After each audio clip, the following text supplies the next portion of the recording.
E eu não posso aqui, pai, responder por todos os evangélicos, eu posso responder por mim. Que bom, E por que bom, isso- o senhor não pode. Porque na Veja, minha... mais uma vez, no cerne da questão está o racismo. Você não tem um termo, não é? Quer dizer, no Brasil, para os judeus, para os budistas. Eu, Frei Davi, estou muito preocupado com a separação da fé e da religião, onde muitos usam a religião na sua estrutura para poder, para dominar, para controlar. Eu nunca imaginei que viria tantas pessoas se dizendo cristãs usando arminha, por exemplo. Então isso me preocupa muito com a visão de fé, mas não de fé, de religião, sendo usada de maneira equivocada. E vamos mudar e ajudar o povo a encontrar o caminho certo. Pegando uma carona no que o Frei falou, eu me lembro do romance de Quincas Borbas, que tinha um personagem, que é o que faz mais sucesso no romance, que é o Rubião, descrito como um sujeito mais crédulo do que crente. Então eu acho que devemos fazer uma diferença entre fé e fideísmo. A fé é um assentimento racional de relacionamento com Deus e uma doutrina. O fideísmo é uma distorção da fé verdadeira, ou, como ele falou, em outras palavras, são crimes que são feitos, infelizmente, em nome de Deus. Esse Jesus Cristo loiro, dos olhos azuis, que foi colocado pra gente, que foi imposto pra gente, talvez seja para construir uma narrativa de superioridade branca e europeia? Tanto a Igreja Católica como as denominações cristãs que vêm após ela, até hoje, todas têm um grande débito com o povo negro. O povo negro é humilhado nas religiões. É inaceitável no Brasil que nós, afro-brasileiros, somos 56,2% do povo brasileiro e não temos 5% de bispos negros. Ou seja, essa perpetuação a partir da manipulação da figura do nosso mestre Jesus Cristo, que era moreno, da cor daquele povo palestino, e é trazido nessa agressão até a pessoa de Jesus. Nessa agressão até a pessoa de Jesus.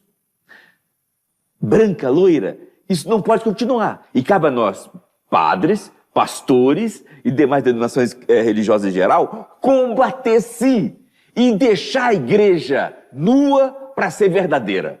Uma igreja que insiste em jogar um Jesus loiro é uma igreja que não está a favor da verdade. Pastor Rodrigo, você, além de ser pastor, também é arqueólogo, um cientista. De que maneira que a gente pode olhar para essa nova representação desse Jesus negro através dos olhos da ciência? Interessante. Em parte, eu concordo e bato palmas com o que foi dito no vídeo, com o que o Frei falou. Outra parte, eu tenho uma visão ligeiramente diferente. Mas eu quero colocar bem claro que eu sou negro, estou no meu lugar de fala, já sofri racismo, não aceito a ideia de que o Brasil não tem racismo, eu já sofri, mas eu tenho um medo, estou falando bem em primeira pessoa do singular, de que o meu trauma direcione a minha luta pelo racismo. Eu tenho que tomar muito esse cuidado. Porque se eu usar o meu trauma para dar o assento à minha luta contra o racismo, eu não estarei provocando uma mudança social, eu estarei provocando uma vingança. Agora, o que eu discordei ali? Que o Jesus loiro só partiu a partir do renascentismo para cá, Petrarca. Não, nós temos quadros, e eu não estou aqui para defender a Igreja Católica, eu nem sou católico, mas nós temos quadros católicos do 5º século, do 6º século. Muito anteriores, que já apareceu um Jesus branco. A construção do Jesus eurocêntrico não foi para desacatar os africanos, foi contra os judeus. Exatamente. Porque ser cristão era não ser judeu. Então eles queriam tornar um Jesus eurocêntrico não para que ele não fosse negro, para que ele não fosse judeu. A questão dos negros veio a posteriori. Eu tenho uma visão um pouco diferente. Veio a posteriori. E só mais um detalhe aqui, padre. Repito, eu não estou negando o racismo, senão eu vou negar minha própria luta de vida. Mas também não podemos atribuir tudo a racismo. E eu só tenho um receio daquela fala que foi dita ali, que falaram assim, não, Jesus era negro. Não, Jesus não era negro. Jesus era judeu, e o judeu não é negro. É uma outra tez de pele. Hoje, porque o negro foi resistente e foi atrevido. Positivamente atrevido. Eu mesmo, Frei Davi, já fui expulso de 5 dioceses por trabalhar o tema do negro dentro da igreja. E acho que a Igreja Católica não tem o direito de oprimir o povo negro como continua oprimindo. Você vê que praticamente reduziu em 90% às celebrações afros dentro da Igreja Católica. Nos anos 90, eu e mais 4 padres negros saímos para fazer mestrado e doutorado e criar uma liturgia católica afro-brasileira reconhecida por Roma. O setor conservador, liderado por Dom Eugênio Salles, passou a foice em todos nós. Portanto, há uma perseguição ainda hoje a trazer para a Igreja Católica os valores do povo negro. A Igreja Católica continua sendo eurocêntrica, dominadora, excludente, não sensível à beleza de Deus, que é diversidade, que é amor, que é integração. Eu até ouso dizer o seguinte: se Deus quisesse todo mundo igual, teria feito, tão fácil ele fazer, ele é Deus. Quando Deus faz cada um de nós diferente, belamente diferentes, é porque Deus tem um projeto para nós, uma proposta para nós. Ora, quando hoje a Igreja Católica insiste em querer todo mundo europeizado, a Igreja Católica tem 2 opções. Ou ela entende que Deus, quando criou a diversidade, estava bêbado, ou que Deus está brincando com algo sério. Nós somos autoridades tradicionais civilizatórias e nós precisamos parar de fazer propaganda e compreender a verdade. Porque Deus é a verdade. Seja qual nome ele tiver, ele certamente não está do lado da arrogância e do mercado capitalista que invadiu a fé. Essa é a grande verdade. Então, eu confesso que eu tenho muita saudade de um tempo que você poderia ser macumbeiro e cristão. E você sabe que quando você faz essa fala de ser macumbeiro e cristão, eu fico pensando aqui que Jesus Cristo, ele não existe, a figura de Jesus Cristo não existe no candomblé. Para nós nunca foi um problema. Não é? Quer dizer, nós não temos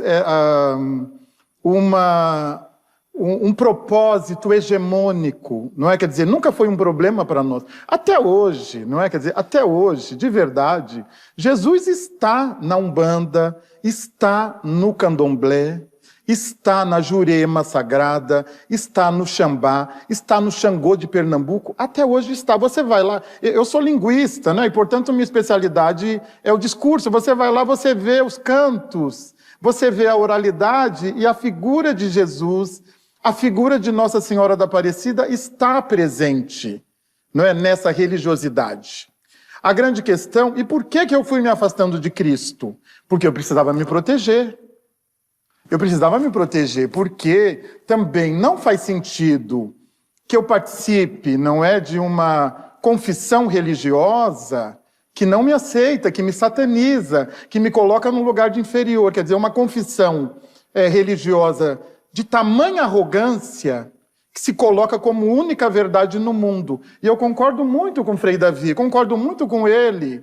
Eu não posso acreditar nesse Deus. Não é? Quer dizer, como é que ele cria tudo? Olhemos para a natureza, olhe para a natureza.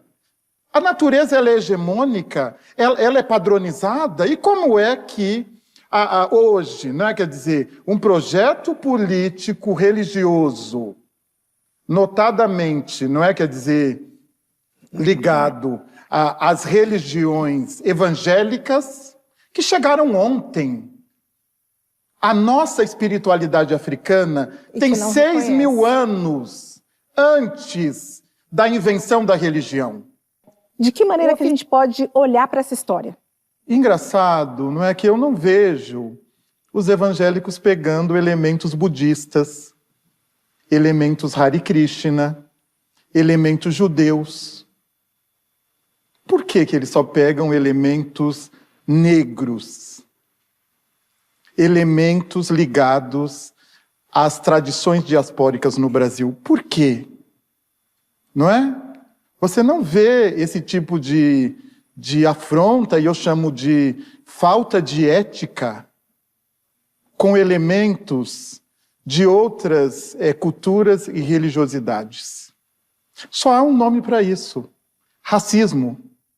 Isso é mais do que apropriação cultural, isso é crime. E você não vê esse mesmo comportamento euro-referenciado, branco euro-referenciado, com as outras religiões. Está na cara que nós estamos com um problema gravíssimo no Brasil, que é o seguinte, há um setor bacana evangélico que é respeitoso, que é honesto, que sabe do que está em jogo no mundo cultural e na disputa de espaço e de narrativas. Há um setor evangélico honesto que eu admiro. O pastor Henrique, que apareceu na reportagem, faz parte do setor honesto. Mas há um outro setor que eu peço, pelo amor de Deus, se vocês são evangélico honesto, procure estudar um pouco mais o respeito cultural. Procure ver o quanto vocês estão sendo agressivos, estão sendo usados. É o que acontece hoje com o mundo evangélico que está mal resolvido, que converte muitos negros, mas com a condição que esse negro não leve para dentro da igreja evangélica nada da cultura africana. Não dá. Deus nos fez africanos com os nossos valores, atabaques, beleza das roupas. Por que tem que estar lá, de terno e gravata e de roupa europeia só?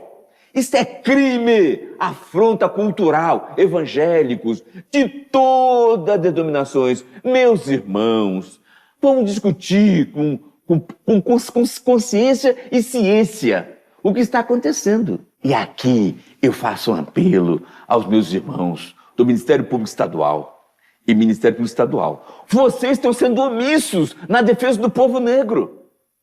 Eu falo como negro católico, mas são meus irmãos o pessoal de Candomblé.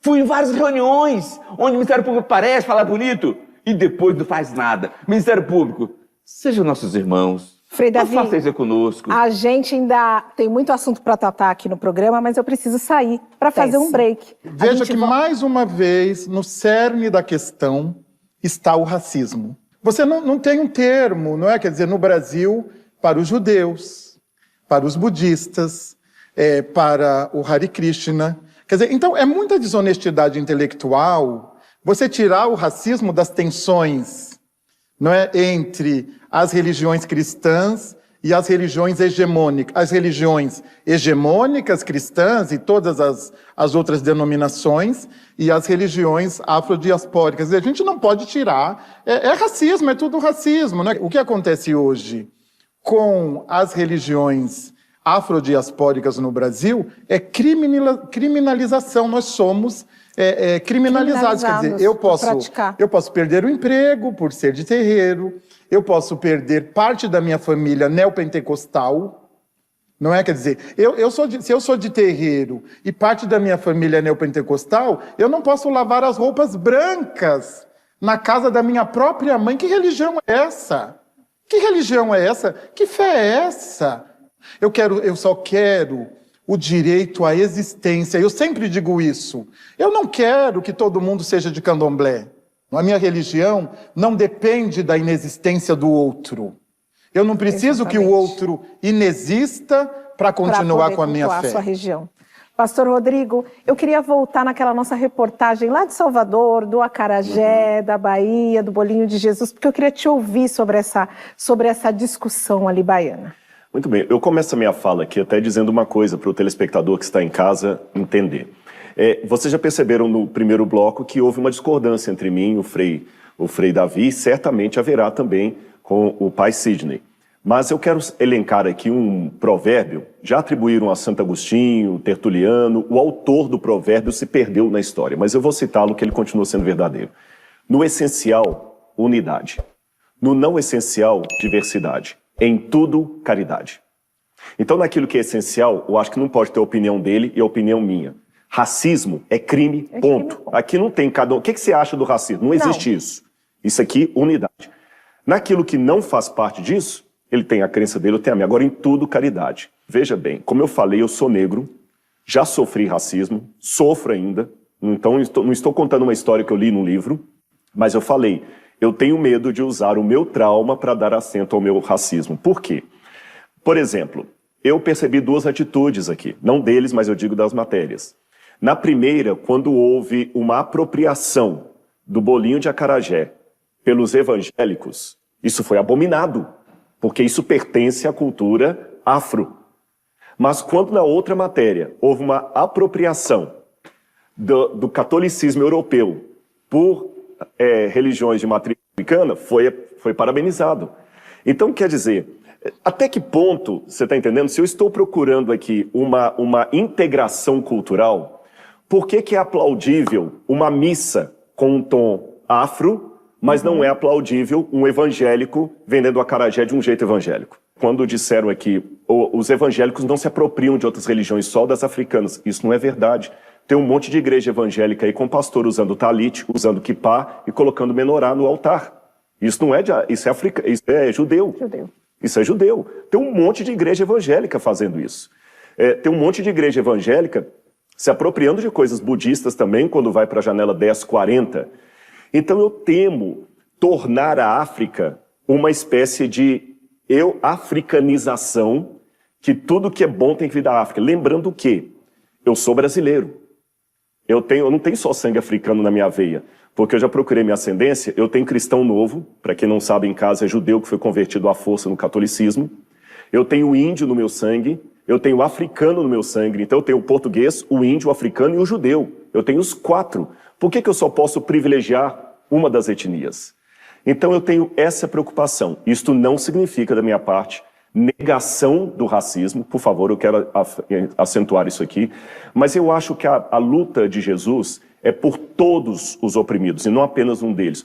Eu tenho que lutar por todos os segregados. Seja ele negro, seja ele judeu, seja ele mulher, seja ele uma mãe branca que também está na periferia lutando para criar um filho. Tá certo? E eu não posso aqui, pai, responder por todos os evangélicos. Eu posso responder por mim. Que bom, e por isso o senhor não pode. Porque na minha fala, é lógico, teologicamente falando, tem diferença. Como falou, você não é cristão, eu sou adventista.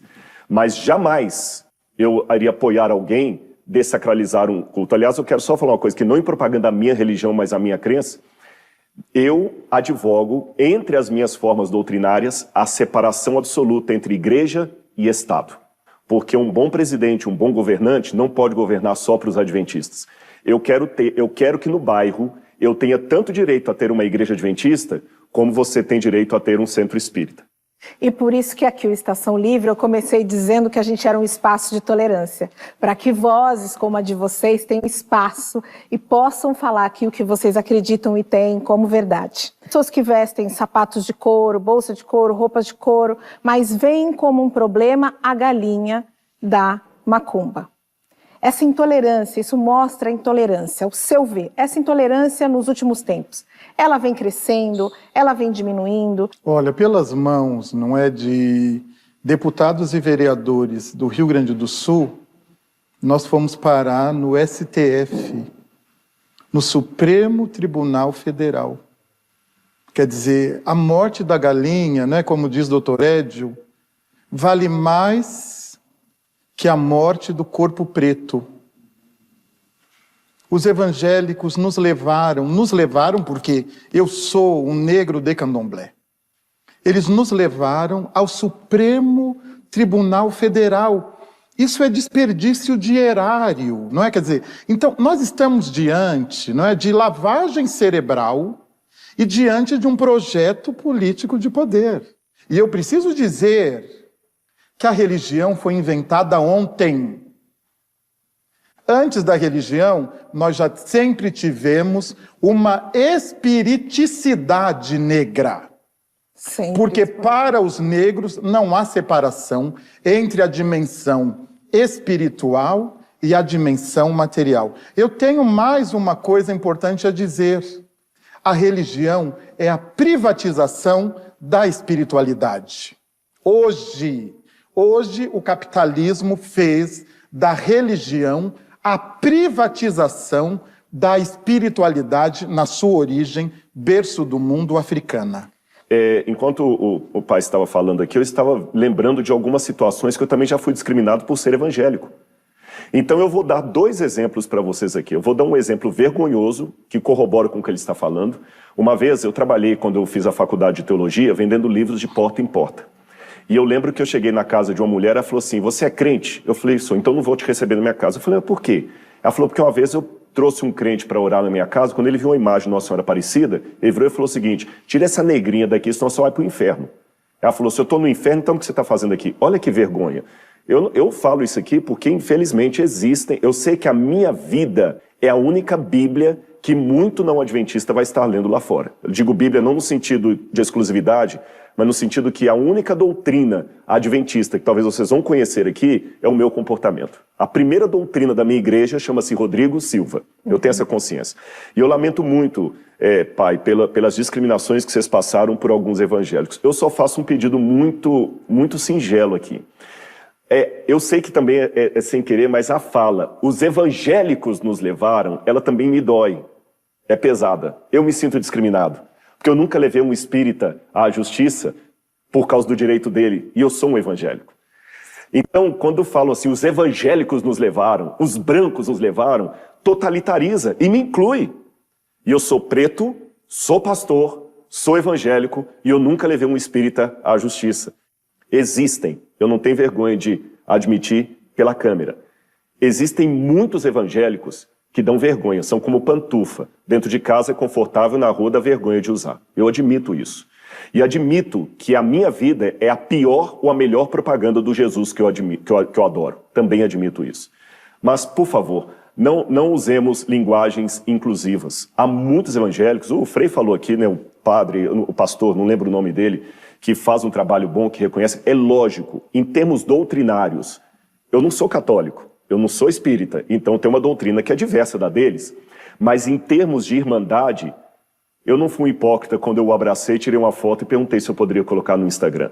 Sabe? E eu digo o seguinte, o mesmo Deus que eu amo, ama Ele. Mesmo que tenhamos compreensões diferentes. E como evangélico, eu também já fui discriminado.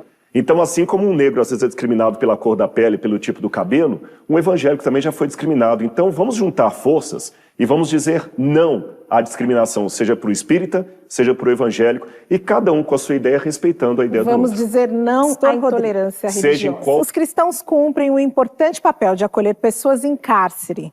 O Estação Livre conversou com um ex-detento que se propôs a vir falar de diversidade aqui dentro da televisão, foi pensando no futuro de quem nos assiste, colocar uma positividade na vida das pessoas que nos acompanham. E eu queria pedir para vocês, para a gente terminar esse programa, com uma mensagem de cada um, que seja uma mensagem positiva, que seja pensando nessa tolerância para o futuro. Por favor, pastor Rodrigo. Bom, para todo mundo que está em casa, foi um prazer participar com você. E se você segue Jesus de Nazaré, eu acho que para aqueles que são cristãos, a minha dica seria o seguinte, peça a Deus todos os dias, para que as pessoas, quando chegarem perto de você, possam sentir em você como Jesus faria se estivesse no seu lugar. Esse é o desejo para a minha vida e para a sua.